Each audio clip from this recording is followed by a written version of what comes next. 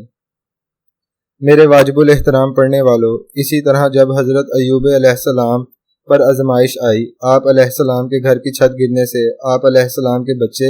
ہلاک ہو گئے۔ جہاں مویشی تھے وہ چھت گرنے سے مویشی ہلاک ہو گئے۔ آپ علیہ السلام کا مال جاتا رہا